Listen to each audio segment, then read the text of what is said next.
பாவத்தின் சம்பளம் எரி நரகம்தான் நிச்சயம். பாவத்தின் சம்பளம் எரி நரகம்தான் நிச்சயம். சத்திய தேவனின் கிருபையோ நித்திய ஜீவனை அருளுமே. சத்திய தேவனின் கிருபையோ நித்திய ஜீவனை அருளுமே. இந்த காலம் பொல்லாதது, உன்னை கர்த்தர் அழைக்கிறார்.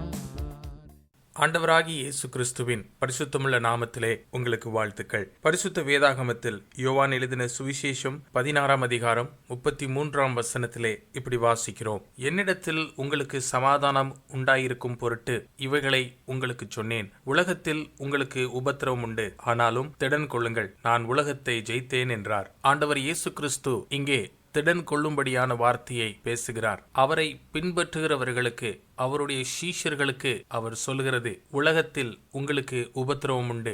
இந்த உலகத்திலே ஜீவிக்கிற நமக்கு அநேக விதமான உபத்திரவங்கள் இருக்கிறது. அநேக பிரகாரமான பாடுகள், நெருக்கங்கள், உபத்திரவங்கள், மற்றவர்களால் கைவிடப்பட்ட நிலைமையிலே நாம் அநேக நேரத்தில் துக்கம் உள்ளவர்களாக காணப்படுகிறோம்.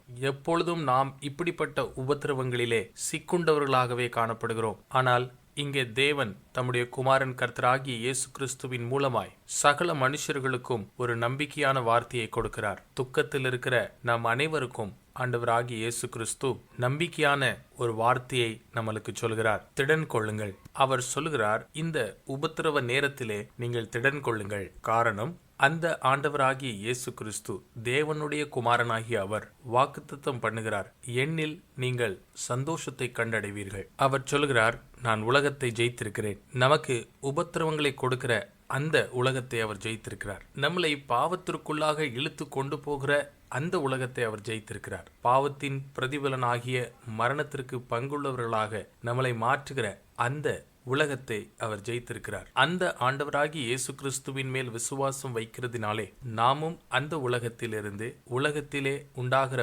பாவத்தின் இச்சைகளில் இருந்து வெற்றி பெற முடியும். அந்த உலகத்தை மேற்கொள்ள செய்கிற தேவனை, இன்னும் உபத்திரவங்களின் மத்தியிலே கரம் பிடித்து நம்மளுக்கு உறுதி கொடுக்கிற தேவனை, ஆண்டவர் இயேசு கிறிஸ்துவை இரட்சகராக நீங்கள் ஏற்றுக்கொள்வதிலே தேவன் உங்களுக்கு உதவி செய்வாராக.